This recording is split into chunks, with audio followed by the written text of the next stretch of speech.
स्वागत है दोस्तों आप सभी का फिर से एक नए वीडियो में। तो दोस्तों आज की इस वीडियो में फाइनली हम लोग जो है क्लास 9th का, ठीक है, 11 मार्च को दोस्तों जो आप सभी का विज्ञान का साइंस का जो एग्जाम होगा सेकेंड सिटिंग में पेपर 2 में, इसमें दोस्तों आपको जो है साइंस के साथ साथ मैथ का भी पेपर दिया जाएगा। तो आज की इस वीडियो में जिस प्रकार से दोस्तों आपका, ठीक है, 11 मार्च के क्लास 9th के आप सभी का साइंस का पेपर में जिस प्रकार का क्वेश्चन रहेगा उसी प्रकार का क्वेश्चन आज की इस वीडियो में देखेंगे। तो this is the most important question. दोस्तों वीडियो को पूरा अंत तक देखिएगा, ये बहुत ही मोस्ट इंपॉर्टेंट है। यहाँ से सवाल आपके एग्जाम में छप चुके हैं। चलिए वीडियो को स्टार्ट करते हैं। तो चलिए दोस्तों फाइनल वीडियो को शुरू करते हैं और आप लोग देख सकते हैं सबसे पहला प्रश्न आप सभी का साइंस का, ठीक है। ये प्रश्न आपको थोड़ा सा धुंधला दिखेगा, इसको आप लोग मैनेज कर लीजिएगा, बाकी आपका सारा प्रश्न आपका बढ़िया से दिखेगा, ठीक है। मैं आपको देखिए प्रश्न जो पहला कहा था कि गति का सबसे साधारण प्रकार कौन सा है। तो साधारण प्रकार दोस्तों आपका सरल रेखा गति, ऑप्शन नंबर 20 का हो जाएगा करेक्ट आंसर, ठीक है। आंसर को देखते चलेगा, याद करते चलेगा, एग्जाम में यही सब क्वेश्चंस आने वाला है। 2 नंबर क्वेश्चन कहता है एक वस्तु 16 मीटर की दूरी, ठीक है, 4 सेकंड में तय करती है तो चाल कितना होगा वस्तु का। तो देखिए चाल बराबर हम लोग सूत्र जानते हैं क्या होता है। चाल बराबर होता है आप सभी का, ठीक है, क्या होता है तो आपका दूरी बाय आपका क्या होगा तो समय होगा, दूरी बाय आपका समय होगा, ठीक है, समय। तो दूरी कितना दिया गया है 16 दिया गया है, समय कितना दिया गया है 4 दिया गया है, तो बट्टे में 4 हो जाएगा, काट दीजिएगा तो 4 चौके 16। चाल का इकाई मात्रक क्या होता है तो मीटर पर सेकेंड होता है, तो इस प्रकार से 4 मीटर पर सेकेंड होगा। ऑप्शन नंबर बी बिल्कुल सही आंसर। दोस्तों यहां से 100% क्वेश्चन आएगा, एक एक क्वेश्चन आपके एग्जाम में टकराएगा, ठीक है, भिड़ेगा। 3 नंबर देखिए क्वेश्चन क्या कहता है। 3 नंबर क्वेश्चन कहता है कि यदि सी तरंग का वेग है, वी तरंग की आवृत्ति है और लेमडा तरंग का तरंग दैर्घ्य हो तो आपसे संबंध पूछा है, सूत्र पूछा है, ठीक है। सूत्र क्या हो यहाँ पर आपसे पूछा है, तो सूत्र जो होगा दोस्तों सी इक्वल टू तरंग का वेग इक्वल टू, ठीक है, क्या हो जाएगा तो आवृत्ति इंटू तरंग दैर्घ्य, यानी कि ऑप्शन समझ सी का हो जाएगा सी बराबर आप सभी का वी इंटू लेमडा, ठीक है। चलिए नेक्स्ट है क्वेश्चन 4 नंबर। ध्वनि किस कारण से उत्पन्न होती है। तो ध्वनि दोस्तों आपका कंपन से उत्पन्न होता है। किससे, कंपन से। जैसे दो गो थारियां उसको आप लोगों को आपस में, ठीक है, टकराइएगा तो क्या होगा कंपन करेगा, कंपन करने से आपका एक आवाज आएगा, आवाज को हम लोग क्या कहेंगे तो ध्वनि कहेंगे। नेक्स्ट अगर आप लोग देखिएगा तो 5 नंबर क्वेश्चन, यदि किसी वस्तु का भार 49 न्यूटन है तो उसका द्रव्यमान क्या होगा। तो देखिए भार आपका दिया गया, भार यहाँ पर इसको हम लोग जो है 49 दिया गया, 49 न्यूटन, ठीक है। द्रव्यमान एम का वैल्यू पूछा गया है और ए का वैल्यू हम लोग जानते हैं, त्वरण आपका 9.8 इंटू मीटर पर सेकेंड स्क्वायर होता है, ये हम लोग जानते हैं, ठीक है। अब यहाँ दोस्तों एम का वैल्यू पूछा है तो एम बराबर क्या हो जाएगा आपको पता होना चाहिए, एम बराबर हो जाएगा एफ बाई ए, ठीक है, एफ बाई ए। एफ आपका कितना है तो 49 है, ए कितना है तो 9.8 है, इसको अगर आप लोग काटिएगा तो यहाँ पर आएगा 10, ठीक है, सॉरी 10 नहीं 5, कितना आएगा तो 5 आएगा।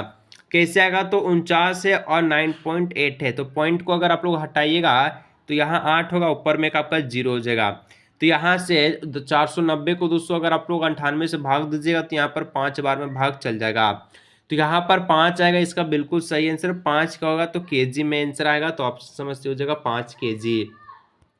6 नंबर देखिए, विराम से मुक्त रूप से गिरते हुए पिंड द्वारा तय की गई दूरी समानुपाती होती है। तो विराम से मुक्त रूप से गिरते हुए पिंड द्वारा तय की गई दूरी किसके समानुपाती होगी, तो यहाँ पर गिरने के समय के वर्ग के बराबर, ऑप्शन समझ सी। नेक्स्ट अगर आप लोग देखिएगा 7 नंबर क्वेश्चन, पौधों द्वारा किए गए प्रकाश संश्लेषण में परिवर्तित ऊर्जा होती है। दोस्तों चैनल को सब्सक्राइब जरूर से कर लीजिएगा, यहाँ जो चैनल पर आपको सब्सक्राइब कर दीजिएगा तभी दोस्तों आपको अगला वीडियो आपको मिल पाएगा, ठीक है। और मैं गारंटी लेता हूँ हर एक आपको सब्जेक्ट में 40 में 40 दिलाने का। तो यहाँ पर ऑप्शन समझ हो जाएगा प्रकाश ऊर्जा रासायनिक ऊर्जा में परिवर्तित करता है। फिर अगर आप लोग देखिएगा 8 नंबर, हॉर्स पावर जिसको हम लोग HP बोलते हैं, ठीक है, तो इसका इकाई क्या है तो इसका इकाई हम लोग दोस्तों बोलते हैं शक्ति, ऑप्शन नंबर ए। फिर देखिए 9 नंबर, किसी माध्यम में कणों का अधिक घनत्व दाब को दर्शाता है, क्या दर्शाएगा तो अधिक दर्शाएगा, तो ऑप्शन नंबर हो जाएगा बी नंबर। 10 नंबर देखिए, तरंग का एसआई मात्रक है, तो तरंग दैर्घ्य जिसको हम लोग लेमडा से दिखाते हैं, इसका एसआई यूनिट आपका मीटर होता है, ठीक है। इसको ऑप्शन नंबर बी हो जाएगा, क्योंकि इसको हम लोग दूरी के माध्यम से नापते हैं, तो ऑप्शन नंबर बी हो जाएगा मीटर। 11 नंबर क्वेश्चन है कि सभी जैव प्रक्रमण के लिए सजीव ऊर्जा कहाँ से प्राप्त करते हैं। तो सभी जैव प्रक्रमण के लिए सजीव ऊर्जा जो कहाँ से प्राप्त करेगा, तो यह आप सभी का भोजन से प्राप्त करेगा, तो ऑप्शन नंबर बी हो जाएगा भोजन। 12 नंबर देखिए कौन सा सुमेलित नहीं है, सुमेलित नहीं है इसका कहने मतलब कौन सा यहाँ पर सही नहीं है, ठीक है। देखिए सेल्सियस जो है ताप को मापता है, ठीक है। फिर आपका रिक्टर पैमाना आर्द्रता को मापेगा, और आप सभी का यहाँ पर जो है RH फैक्टर, ठीक है, ये रक्त को नहीं मापता है, तो ऑप्शन नंबर बी हो जाएगा। फिर ये देखिएगा 13 नंबर, मेगावाट बिजली के मापने की इकाई है जो, तो मेगावाट बिजली मापने की इकाई क्या है, तो यहाँ पर ये जो इकाई आपको उत्पादित की जाती है, तो ऑप्शन नंबर ए हो जाएगा। 14 नंबर है कि बल के प्रयोग में वस्तु में क्या परिवर्तन आते हैं, तो बल के प्रयोग से वस्तु में जो परिवर्तन आता है उचाल की दिशा में, वेग, परिमाण में, आकार में, ठीक है। बल लगाने से सारा चीज में परिवर्तन होता है, तो यहाँ पर ऑप्शन नंबर डी हो जाएगा, इनमें से सभी। नेक्स्ट है 15 नंबर क्वेश्चन, वेग का मात्रक है, तो वेग का एसआई यूनिट क्या होता है, तो मीटर पर सेकेंड होता है, ठीक है। वेग या फिर चाल दोनों का एसआई यूनिट क्या होगा, तो मीटर पर सेकेंड होगा। यहाँ पर दोस्तों आप लोगों को एक एग्जाम में टोटल 40 क्वेश्चंस पूछा जाएगा, और 11 मार्च को आपका 4 गो सब्जेक्ट का होगा, और 12 मार्च को 1 गो सब्जेक्ट का। नेक्स्ट देखिएगा, तो 36 किलोमीटर पर घंटा की चाल से चल रही एक कार 1 सेकंड में दूरी तय करती है, तो क्या होगा। दूरी दोस्तों पूछा है, दूरी इक्वल टू क्या होगा, तो दूरी इक्वल टू चाल गुना समय हो जाएगा, चाल गुना समय, ठीक है। सबसे पहले आपको क्या करना है, जो आपका 36 किलोमीटर पर घंटा दिया गया है, ठीक है, इसको सबसे पहले तो आप सभी को मीटर पर सेकेंड में कन्वर्ट करना है, तो कीजिएगा। तो 36 बराबर 36 को हम लोग 5 में 18 से गुना करेंगे, तो 18 दूना 36, 5 दूना 10, तो यहाँ जो निकलेगा चाल मीटर पर सेकेंड कितना, 10 मीटर पर सेकेंड। 10 को हम लोग को गुना करना है 1 से, तो 10 को गुना कीजिएगा 1 से, तो यहाँ पर जो आंसर निकलेगा वो आप सभी का ऑप्शन नंबर बी 10 मीटर, ठीक है। चलिए इसका बाद देखिएगा, कार्य जो बल एवं विस्थापन का गुणनफल होता है वो क्या कहलाता है, तो इसको हम लोग कहते हैं आदेश कहते हैं, ऑप्शन नंबर बी हो जाएगा 17 का बिल्कुल सही आंसर। 18 वाट किस राशि का मात्रक है, तो वाट दोस्तों शक्ति का एसआई यूनिट क्या है, वाट है, वाट, ठीक है, शक्ति का एसआई यूनिट क्या है, वाट है। फिर देखिए 19 नंबर, अवगाटेड संख्या का मान कितना होता है, हम लोग जानते हैं 6.022 इंटू 10 का पावर 23, ये क्या होता है, तो अवगाटेड संख्या का मान होता है, ऑप्शन नंबर सी हो जाएगा। फिर देखिए 20, कैंसर के उपचार में कोबाल्ट के समस्थानिक का उपयोग किया जाता है, तो कैंसर के उपचार में, ठीक है, कोबाल्ट का हम लोग जो है 58 उपयोग करते हैं, कितना 58, तो ऑप्शन नंबर बी हो जाएगा 58। चलिए नेक्स्ट दोस्तों 21 नंबर कहता है केनाल किरण की खोज कौन किया, ठीक है, तो केनाल किरण का खोज गोल्डस्टीन किया है, चलिए ऑप्शन नंबर बी हो जाएगा। पदार्थ के कणों के बीच क्या होता है, तो पदार्थ के कण के बीच रिक्त स्थान होता है, जैसे कि आपको पता है कि शरबत बनाते समय, ठीक है, 1 गिलास पानी में, ठीक है, हम लोग कुछ मात्रा का चीनी घोलते हैं, ठीक है, तो चीनी क्या होता है, तो उस पानी में घुल जाता है, तो घुलता है, इसका मतलब कि पदार्थ में क्या है, कण है, यानी कि रिक्त स्थान है, खाली स्थान, तो ऑप्शन नंबर डी हो जाएगा। 23 देखिए एलपीजी का पूरा नाम क्या है, एलपीजी, एलपीजी को हम लोग इंग्लिश में लिक्विफाइड पेट्रोलियम गैस बोलते हैं, और हिंदी में हम लोग कहेंगे द्रवीकृत पेट्रोलियम गैस, ठीक है। चलिए यहाँ पर आप लोग देख सकते हैं इंग्लिश में मार दीजिए लिक्विफाइड पेट्रोलियम गैस। फिर देखिए 21 नंबर 24 नंबर है कि निम्न में से किसमें आंतरिक, ठीक है, स्थान सबसे ज्यादा होगा, तो सबसे ज्यादा हवा में होता है, तो ऑप्शन नंबर बी हो जाएगा। 25 अमोनिया क्लोराइड को गर्म करने पर क्या होगा, अमोनियम क्लोराइड को जब आप लोग गर्म कीजिएगा, ठीक है, तो इसको गर्म करने के साथ ये जो होता है वो आप सभी का ऊर्ध्वापातन हो जाएगा, यानी कि सीधा आपका ऊर्ध्वापातन हो जाएगा। फिर आपका देखिए 26 सिलेंडर में भरा हुआ जो है आपका एलपीजी जो गैस होता है, ठीक है, किस मात्रा में होता है, द्रव में, गैस में, या फिर ठोस में, तो ये आपका द्रव्य में होता है, लिक्विड में होता है, ठीक है। नेक्स्ट आपका है 27 नंबर, परमाणु द्रव्यमान की इकाई है, तो परमाणु द्रव्यमान की इकाई को हम लोग यू से दर्शाते हैं, तो ऑप्शन नंबर डी हो जाएगा यू।